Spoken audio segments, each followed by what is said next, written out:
Rain drummed against the tin roofs and splattered in the shallow puddles that filled the cracks of the old city lane. I had been walking home from the late shift at the clinic, my umbrella trembling against the wind, when I heard the faintest sound. A whimper thin and pleading like a cry muffled by the weight of the rain. At first, I thought it was the wind. The city had its own way of speaking, a symphony of groans, whispers, and distant engines. But the sound came again, weaker this time, breaking through the storm like a thread of sorrow. I stopped under the dim streetlight that flickered as if undecided whether to die or hold on for one more night. My boots splashed in the cold water as I turned toward the narrow alley between two abandoned buildings.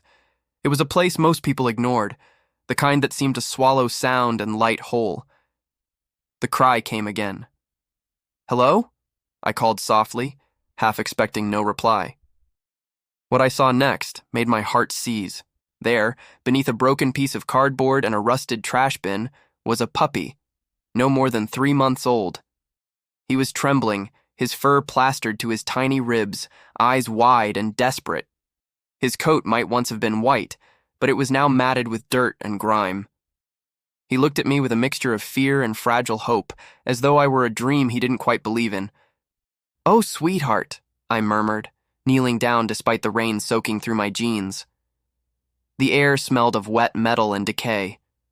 The puppy whimpered again, backing away slightly, his tail tucked between his legs. I extended my hand slowly. "It's okay. I'm not going to hurt you." He hesitated. Then, as if surrendering to exhaustion, took one trembling step forward. His tiny paw sank into the mud, his body shook violently.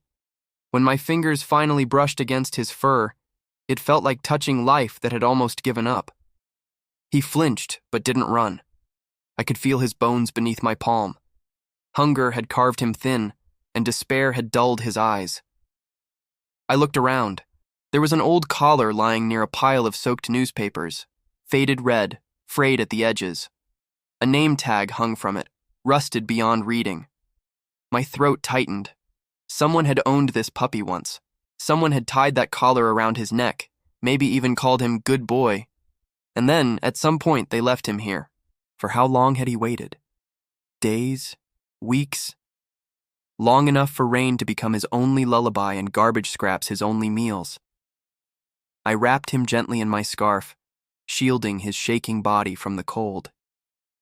He let out a small sigh, the kind of sound that breaks something inside you. As I stood up, his head rested weakly against my chest. His heartbeat was fast, desperate, but still there, still fighting. I whispered to him as I carried him through the storm. "You're safe now. You're safe." The city that night looked blurred. Rain smeared the streetlights into halos of gold and silver.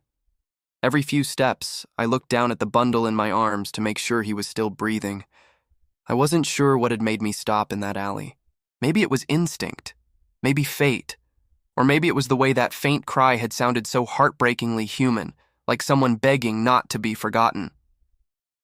When I reached my apartment building, the guard gave me a disapproving look. "Another stray, ma'am?" he asked. I smiled weakly. "Just this one." I took the elevator up, my clothes dripping onto the old floor tiles. Inside my small apartment, the warmth hit us both like a gentle wave. The puppy whimpered again as I set him down on a towel. Under the light, I could see him better. His eyes were the color of amber, deep, liquid, and hauntingly sad. His paws were small, but his nails were cracked and caked with dried mud. His fur clung to his thin frame, revealing ribs that should never have been visible. I fetched a bowl of warm water and placed it before him. He sniffed it hesitantly, then began lapping it up with frantic urgency, spilling half of it on the floor. I watched, tears gathering without permission. "You poor little soul," I whispered. "Who could have left you like this?" He ate a few bites of soft food I had from the clinic, leftovers for sick animals, then curled up beside the towel, too tired to move. As I dried his fur with slow, gentle strokes, I noticed the faint outline where the old collar must have rubbed against his neck. A pale ring of skin, raw in places. He had waited for someone. I could tell, the way he flinched every time I moved toward the door, the way his eyes followed me, afraid I might disappear too. When I finally turned off the light, he whined softly, so I left the lamp on. I lay on the couch, listening to the soft rhythm of his breathing. Outside, the rain fell endlessly. Inside, a tiny creature slept, between fear and fragile trust, unaware that his waiting was finally over. At least, I wanted to believe that. Because in that moment, I didn't yet know the full story of where he had come from, or who he had been waiting for. The morning light seeped through the curtains in thin, uncertain streaks. The rain had stopped sometime before dawn, leaving behind the smell of wet earth and rusted dreams. I woke up stiff on the couch, my neck aching, and for a brief moment, I forgot why the towel on the floor was damp. Then I heard the faint sound, a soft, questioning whine. The puppy was awake. He sat up awkwardly, blinking in the warm light as if unsure whether the world had truly changed while he slept. When I moved closer, his tail wagged once, hesitantly, then again, a flicker of trust breaking through fear. "Hey there," I said, kneeling beside him. "Feeling any better?" His ribs still showed, but the tremor in his body had lessened. His nose, cold and wet, nudged my hand as though testing whether kindness could really last longer than one night. I fetched another small portion of food and water, watching as he devoured it with the fierce hunger of the forgotten. When he finished, I cleaned his face with a soft cloth. "You need a name," I murmured. He tilted his head, eyes searching mine. I smiled faintly. "How about Shadow? You followed me out of the dark, after all." He blinked, then licked my fingers. Shadow it was. Later that morning, I wrapped him in a clean blanket and took him to the clinic where I worked, a small, underfunded animal rescue center tucked between an auto shop and a bakery. My co-worker, Mira, was already there, her hair tied in a messy bun, and her expression softening the instant she saw what I was carrying. "Oh no," she whispered, setting down her coffee. "Another one?" "Found him last night," I said quietly. "In the alley near Sarita Road. Looked like he's been there a while." She crouched beside the examination table as I laid Shadow down. He looked around nervously, his ears flat but didn't fight. Mira examined him gently. "He's severely underweight. A few minor infections, dehydration, but no fractures, thankfully. He'll need antibiotics and rest." I nodded, relief loosening something in my chest. When she cleaned the old collar wound around his neck, Shadow flinched but didn't growl. His eyes darted between us, terrified yet hopeful, as though he couldn't quite believe we were real. "You know," Mira said softly, "he might have been waiting for someone." I glanced at her. "You think so too?" "Dogs like this," she sighed. "They don't wander far from where they were abandoned. They wait. Days, sometimes weeks. They keep returning to the same spot. It's instinct mixed with loyalty, I guess. They don't understand why their person isn't coming back." The words sat heavy in the air. I thought of the alley, the broken cardboard, the faded collar. How many nights had he curled up there, listening for footsteps that never came? When Mira was done treating him, I carried him to the small recovery pen at the back. He looked up at me as I set him down, eyes pleading not to be left alone. "I'll be right back," I promised. But as I turned, I saw something glint near the collar I'd picked up from the alley. Under the rust, faint letters were etched into the metal tag. I rubbed gently with a damp cloth until a single name emerged. "Buddy." So that was who he used to be. That night, I couldn't stop thinking about it. Buddy. It was a name soaked in love and normalcy, a name someone must have called across parks, kitchens, maybe even lazy Sunday afternoons. Why would anyone leave him? The next day, between patients, I returned to the alley. The rain had washed away most of the tracks, but the air still carried that faint smell of wet decay. I looked around. Empty crates, a broken bicycle, the faint marks where paws had once pressed into the mud. Then I noticed a small pile of rags against the wall, and beneath it a torn piece of newspaper. On it was a photo of a man and a young puppy, smiling. The caption read, "Local vendor mourns loss of wife, struggling to care for injured pup." The paper was months old, edges curled with damp. I folded it carefully and slipped it into my pocket. Something told me this wasn't just abandonment. Over the following week, Shadow, or Buddy, as I sometimes caught myself whispering, began to heal. His appetite returned, his fur regained some softness, and he started wagging his tail more often. Yet there were moments when he'd sit by the window, staring at the rain outside with an expression that made my throat tighten. He'd whimper softly, as though remembering something that lived beyond my walls, a voice, a scent, a promise. One evening, as I closed the clinic, Mira handed me an old file. "You might want to look at this," she said. "Someone brought in a report months ago about a lost puppy near Sarita Road. I thought it might be him." I opened it. Inside was a handwritten note. "My name is Ravi. I lost my puppy Buddy near the market after an accident. Please, if anyone finds him, call me, 9812. The rest of the number was smudged by rain. My heart beat faster. The name, the place, it all fit. But there was no trace of who Ravi was now. Had he given up? Had something happened to him? I looked over at the small pen where Shadow slept, curled up like a comma at the end of a painful sentence. His tiny chest rose and fell in the rhythm of fragile peace. I whispered to myself, maybe he wasn't abandoned after all. Maybe he just got lost. But deep down, a darker thought lingered. What if the one he'd been waiting for couldn't have come back because he was gone? That night, I sat beside Shadow and ran my fingers through his fur. He stirred, pressing closer, his warmth seeping into my palm. "Don't worry," I murmured. "Whatever happened, I'll find out. You won't have to wait anymore." Outside, the city lights flickered like distant stars reflected in puddles. Somewhere out there, I felt the shadow of a story waiting to be uncovered, one written in paw prints, loss, and unspoken loyalty, and I was determined to read it to the end. The city had a way of burying stories under noise, sirens, vendors, traffic, and time. But once you began to look, the past had a strange way of resurfacing. For days after finding that newspaper clipping and the old file, I couldn't stop thinking about the name, Ravi.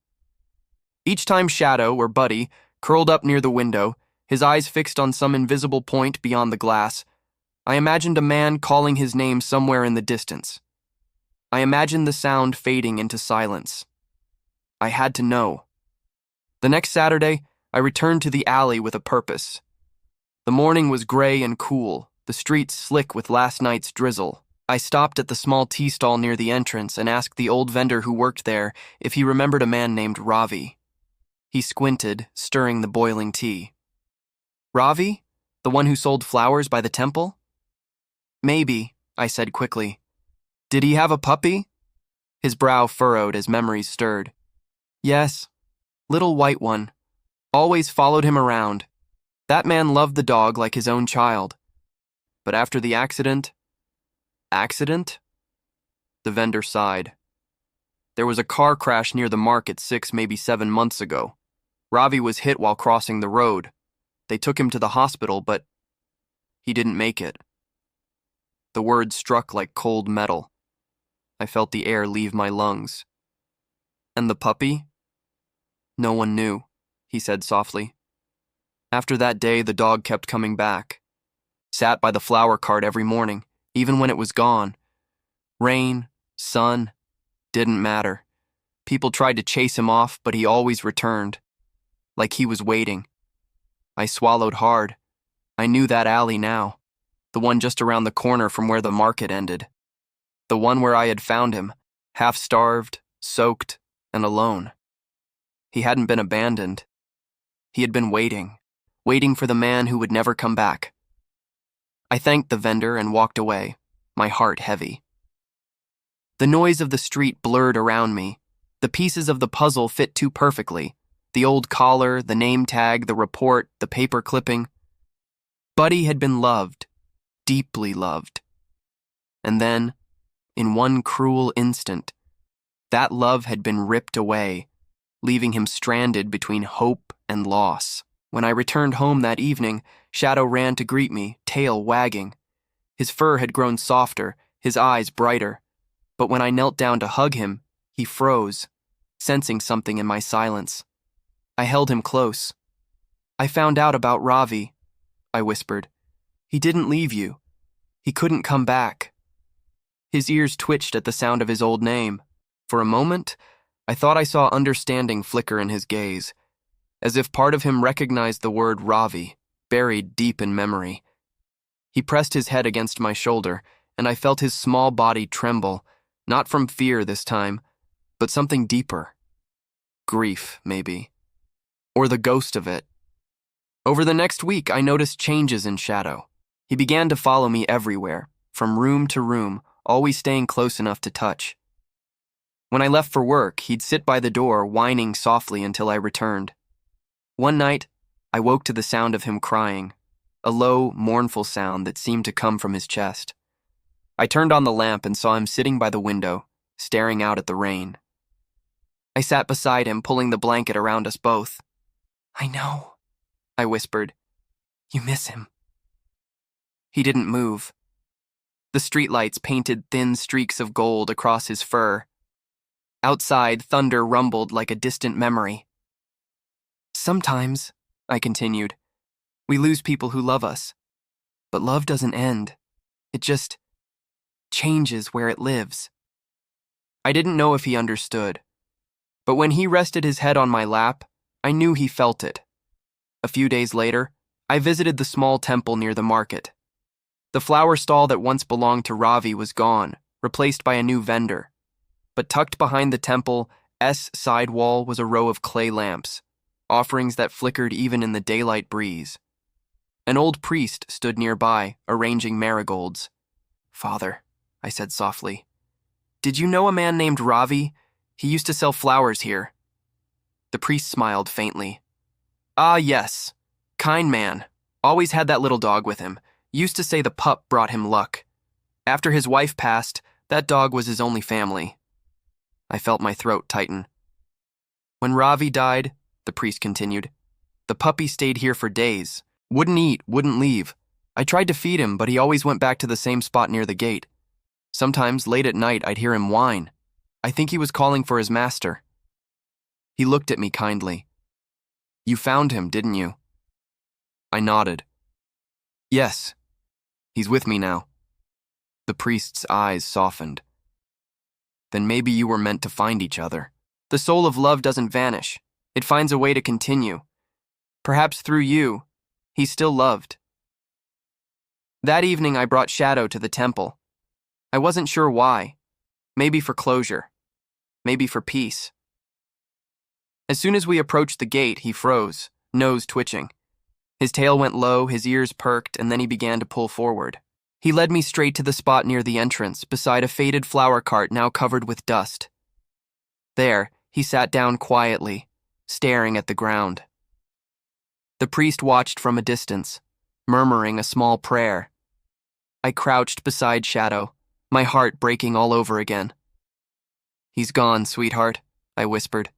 "But he loved you so much, and I promise, you'll never be alone again." Shadow looked up at me, his amber eyes glistening with something that wasn't just reflection. He pressed his paw into my hand, as though sealing a silent promise of his own. When we walked away from the temple, I looked back one last time. The lamps flickered softly, and for a moment I thought I saw a figure standing there, a man with gentle eyes and a kind smile watching us leave. Maybe it was imagination, maybe not. Either way, I knew this. Love had found its way home. A month passed.